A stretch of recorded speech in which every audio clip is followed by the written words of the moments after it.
Benvenuti ragazzi in questo mio nuovo video. Oggi andremo a vedere la nuova edizione per la prima volta in Italia in versione integrale di Astro Boy del dio dei manga Osamu Tezuka. Analizzeremo non solo l'aspetto visivo e come è strutturato un attimo l'opera, ma farò anche un confronto tra le varie edizioni ad oggi reperibili in altre lingue. Nella parte finale invece vi dirò le mie considerazioni post lettura e cosa ne penso nel concreto di questa serie, che sarà composta, ricordiamo, da 9 volumi per l'edizione della J-Pop, mentre in originale erano 23 tankobon,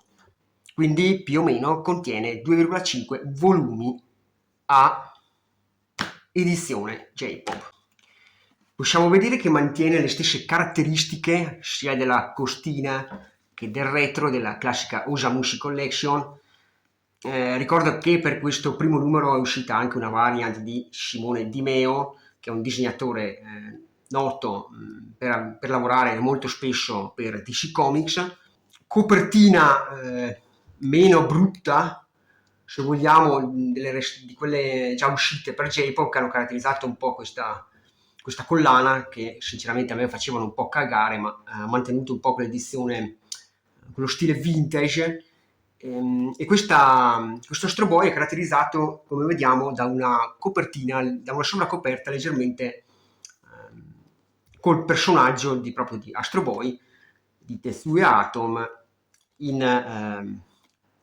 lucido, in traslucido, quindi e anche la scritta è leggermente in rilievo, qualcosa di più piacevole, ecco, per l'occhio. Poi entriamo dentro, vediamo un attimo com'è. Sotto si mantiene così, si presenta dopo una lettura. Devo dire che il dorso è restato integro, quindi già tanta roba, perché ultimamente quelli dell'Osamushi Collection ti ci sfaldavano in mano, complice anche una fogliazione secondo me giusta e una certa flessibilità, forse meno rigide rispetto alle versioni degli altri titoli. Dietro, vabbè, vista così, c'è una breve introduzione nel breve sinossi di trama. Vi consiglio di leggerlo con la sovracoperta in questo caso, anche se io di solito non lo faccio mai, perché come vedete la copertina restano molto visibili le ditate, molto oleofobica, e non potete poi più toglierle e vi si rovina dopo la lettura, quindi è inevitabile, perché comunque le mani segneranno un po' la copertina, quindi leggetela con la sovracoperta in questo caso, che è meglio. Cerchiamo di inquadrare quando è stato pubblicato a grandi linee Astro Boy e possiamo dire che si trova più o meno a metà strada tra il suo Kimba, il leone bianco, e la sua principessa Zaffiro. Infatti è stato pubblicato dal 1952 al 1968, quindi più o meno fino a metà della sua carriera, quando iniziò a creare anche qualche racconto più adulto e si avviava verso una produzione seinen, costretto anche dai cambiamenti dell'industria del manga,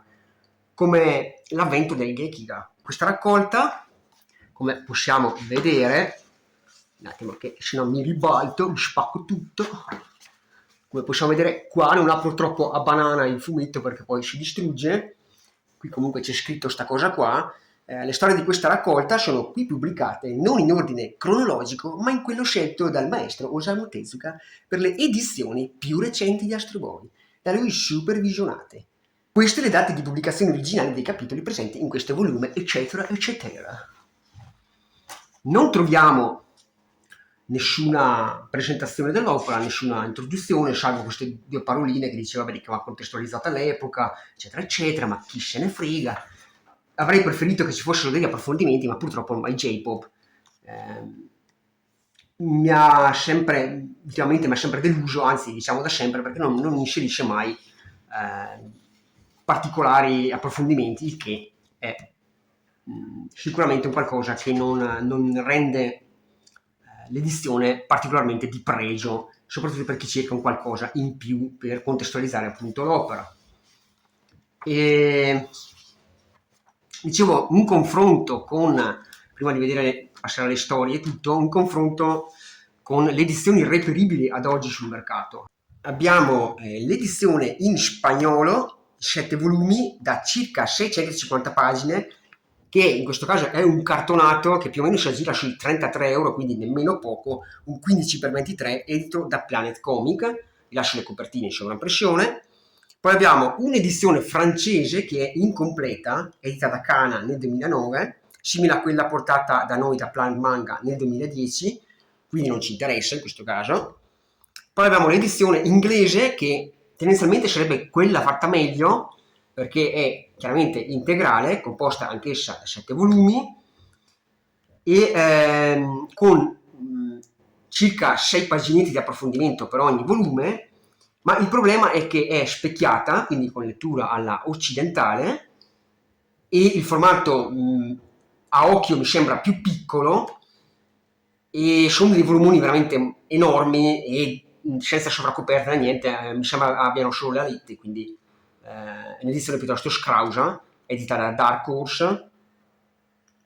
E invece per quanto riguarda l'edizione giapponese, per vedere se effettivamente queste edizioni sono fedeli o meno a quelle giapponesi, in quelle che ho trovato reperibili su eBay non c'è nemmeno una che si assomiglia a tutte queste citate. Infatti, come potete vedere, troviamo reperibili, perlomeno acquistabili su eBay, edizioni di varie annate.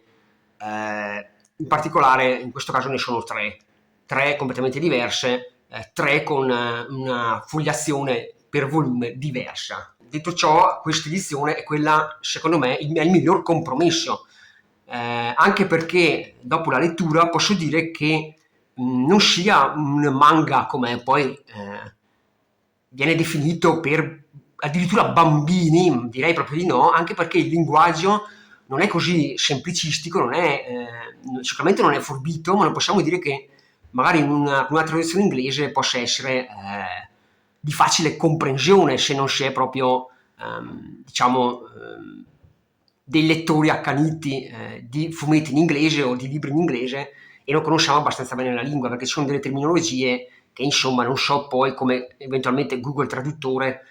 potrebbe tradurle, e in più c'è lo sbatti che questa serie è abbastanza dialogosa, abbastanza verbosa e quindi a maggior ragione è molto ricca di balloons, come vedremo tra un attimo, e quindi rallenta molto ancora di più se io devo stare lì a cercarmi i termini con Google Lens. Come molti di voi forse ben sanno, Astro Boy è diventato famoso forse più per la sua produzione animata, esattamente per il suo anime che è andato in onda in Giappone dal 1 gennaio del 63 al 31 dicembre del 66, quindi qualche anno dopo rispetto alla pubblicazione manga, in bianco e nero, tant'è che è considerato il primo esempio di anime della storia, in quanto fu la prima ad avere le tipiche caratteristiche di questo tipo di produzione nipponica. Poi vi è stata un'altra serie anime a colori. Sottolineo che tra l'altro questa serie è piuttosto lunga, infatti si compone di ben 193 episodi, è andata in onda in molti stati del mondo, in Italia è tuttora inedita, ma ormai si sa, in Italia non arriva mai niente, arriva solo le schifezze varie. E poi c'è stato un remake nel 1980 più tragico e cupo, ed un'altra serie nel 2003, forse quella più conosciuta, ma mi sembra che nessuna di queste sia mai arrivata in Italia. Piccolezze, va bene. In questa prima parte, oltre alle 6 storie presenti, troviamo proprio la genesi di Astro Boy. Vedete i disegni che comunque sono ancora piuttosto in stile disneyano, come era caratteristica della prima produzione del maestro, quindi molto semplici, però funzionali a quello che era il racconto, e io lo trovo comunque un disegno molto bello, tondeggiante, molto chiaro anche nelle varie scene, quelle più dinamiche e che potrebbero essere più confusionarie. Come vedete il dialogo è abbastanza abbondante, forse qua all'inizio non tanto. Vediamo un attimo appunto la genesi del personaggio, che vi dico brevemente. Facciamo prima, cito la fonte a cui ho preso spunto. Wikipedia, mi copio il testo paro paro, così facciamo prima. In un mondo futuristico dove i robot convivono con gli esseri umani, Astro Boy è un bambino meccanico dai sentimenti e dall'intelligenza umani, creato dal dottor Tenma, all'epoca capo del Ministero della Scienza, con le sembianze di proprio figlio rimasto vittima poco prima di un incidente mortale. In quanto sostituto del figlio morto, lo scienziato lo tratta inizialmente come tale, ma poi si rende conto che un robot non può colmare il vuoto prodotto dalla scomparsa del suo vero figlio, tanto più che Astro non può crescere. Deluso, Tenma lo vende al proprietario di un circo, ma, dopo qualche tempo, il nuovo capo del Ministero della Scienza si accorge casualmente del robot, mentre questi si esibisce durante uno spettacolo e lo convince a seguirlo, e dopo averlo preso con sé, ne diviene tutore legale. Avendo poteri e capacità superiori a quelli della media umana, Astro diviene un difensore della giustizia contro la criminalità e i mali del mondo. Quindi abbiamo fatto presto, però le parole uguali, ma tanto la trovate praticamente ovunque la trama, quindi non era un problema. L'origine del personaggio, quando è stato creato appunto Tetsuato, è nel racconto nel 2003, quindi nel XXI secolo, dove i robot hanno preso sempre più piede per quanto riguarda la tecnologia e sono sfruttati dagli esseri umani che li hanno resi praticamente schiavi. A questo proposito mi permetto di dire che forse Tezuka aveva fatto un po' una previsione sbagliata, perché ad oggi la situazione sembra essere ribaltata, o meglio, noi siamo schiavi della tecnologia e non viceversa, perché come è palese siamo dipendenti tra un po' dell'intelligenza artificiale, ormai lo siamo già, e anche degli stessi smartphone e apparecchi di comunicazione vari, quindi siamo sempre attaccati ai cellulari, quindi evidentemente Tezuka qua un po' accannato. Poi proseguiamo. E Astro Boy Tetsuato, piccola parentesi, nato sul finire, qualche anno dopo del finire della guerra, della seconda guerra mondiale, quindi c'era ancora la paura molto forte, molto intrinseca nelle persone, nei giapponesi, della bomba atomica, dopo gli eventi catastrofici di Hiroshima e Nagasaki. Tanto che Tezuka di proposito ha voluto andare un po' controcorrente, sfidare un po' quello che era appunto la corrente di pensiero dell'epoca e chiamare proprio il nostro Astro Boy Atom. Atom come atomo, dal quale deriva l'energia, un'energia molto potente, l'energia atomica, quindi di conseguenza l'energia nucleare, ed Tezuka ha voluto ribaltare in un certo senso quello che era stata l'atomica della seconda guerra mondiale, l'atomica con un fattore distruttivo, portatore di disgrazie, di tragedie, di mutamenti, ahimè distruttivi per il mondo e per le persone soprattutto, incubare nel bambino robot di Astro quello che era l'energia, ma un'energia portatrice di speranza, di benessere, di pace nel mondo, non solo della Terra, ma anche di portare la pace tra i vari pianeti. Quindi proprio Astro Boy deve essere un divulgatore di pace, proprio grazie anche alla sua innocenza da bambino, perché lui non crescendo mantiene comunque quell'innocenza che hanno i bambini, nonostante le sue capacità sovraumane, la sua intelligenza fuori dal comune. C'è da fare anche di aprire un'altra piccola parentesi riguardo proprio Astro Boy, quel Astro Boy che era l'intento di Tezuka di creare un Pinocchio di Collodi. Lui si era ispirato proprio al romanzo di fine Ottocento di Carlo Collodi, creando un personaggio un Pinocchio del XXI secolo che fosse quindi robotico e non un burattino di legno, e che avesse i sentimenti e le emozioni di esseri umani, e che va a richiamare anche in un certo senso il supereroe americano Superman per via dei suoi superpoteri e dei sensi amplificati rispetto agli umani. Come possiamo vedere dalla figura, possiamo trovare anche un richiamo alle tipiche strisce di fumetto comparse sui giornali americani, che andavano in voga proprio in quegli anni in cui era pubblicato anche Astro Boy. Una su tutte, secondo me, un braccio di ferro, riconoscibile anche per l'aspetto dello stesso protagonista, con le sue avambraccia molto simili a delle salsicce, come potete vedere, e anche la mano sembra poi dei salsicciotti che richiamano molto anche quelli di Braccio di Ferro. E come ci viene raccontato nel manga, appunto nel 2003 furono emanate le leggi per i robot, e quelle più in evidenza sono: articolo primo, i robot sono stati creati per rendere felici gli esseri umani. Articolo 13, i robot non possono ferire né uccidere gli esseri umani. Quindi la prerogativa di Tezuka era proprio quello di portare la pace nel mondo senza l'uso della violenza, e ne deriva che chiaramente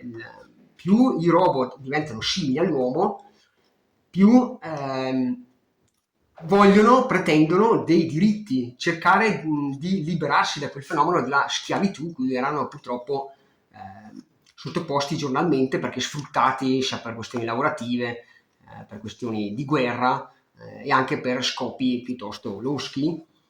E troviamo appunto queste storie che sono molto piacevoli, e soprattutto la dinamicità che le caratterizza, e le varie ambientazioni, ma soprattutto le varie avventure che questo Astro Boy vive, sono molto scorrevoli, nonostante il dialogo, vedete che ce n'è in abbondanza,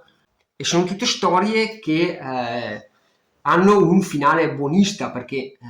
sono storie per ragazzini, ed è giusto, come la maggior parte dei shonen, che abbiano dei finali a lieto fine e con una morale dietro. Non sono storie messe a caso, ma hanno comunque sempre qualcosa da insegnare, e le trovo delle storie ben gestite, sia nei momenti comici che in quelli più drammatici, anche se la comicità non è, come in molti casi succede per Tezuka, fuori luogo, ma è ben dosata. A piccole pillole possiamo, ogni tanto ci scappa quel sorrisetto, chiaramente una comicità che può far divertire o meno, però comunque si capisce il tono umoristico che in alcune parti prendono le storie. Vedete, le ambientazioni appunto vanno da quelle terrestri a quelle extraterrestri, addirittura aliene, se vogliamo. Poi troviamo anche quelle tematiche legate all'ambiente, a che fine farà la Terra, alla carenza d'acqua, che già allora era prevista. Qui in questo caso si parla di un altro pianeta in cui ormai c'è carenza d'acqua, e quindi una certa attenzione anche all'ambiente per quanto riguarda queste storie. Quindi un insegnamento anche alle nuove generazioni, soprattutto nella convivenza tra diverse razze, o comunque tra persone di ceti sociali diversi, e la diversità anche nel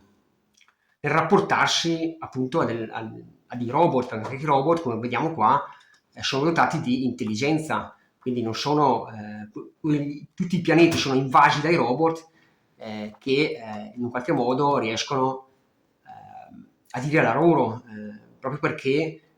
come vedremo in una storia, addirittura uno riuscirà a salire a diventare presidente di una nazione intera, quindi qualcosa di mai visto.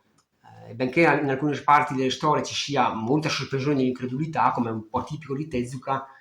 devo dire che secondo me sono tutte costruite proprio bene, non ho trovato dei cali, e se continua così per tutti gli altri 8 volumi, potrebbe essere veramente una tra le migliori opere lunghe di Tezuka. Non penso di avere altro da dire, anche perché si tratta solo del primo volume. Vi lascio un attimo scorrere ancora le pagine, e devo dire che ve lo straconsiglio, Anche forse alle nuove generazioni potrebbero essere un po' titubanti, come al solito, per la mole di dialogo, per questi volumi corposi che certamente non aiutano a finire le storie, però una volta iniziato credo che potreste trovarlo di vostro gradimento ugualmente. Provate a avvicinarvi proprio a Tezuka, magari anche grazie a questo primo volume di Astro Boy, e capite di che pasta era fatto il maestro, la sua capacità proprio di spaziare su vari argomenti, su vari generi, la sua versatilità anche proprio nel trattare temi che hanno reso queste sue opere un classico del manga, ma anche del fumetto mondiale. Bene, con questo video è tutto, alla prossima, mi raccomando, un pollicione, commentino e iscrizione che a me fa sempre piacere. Ciao cari!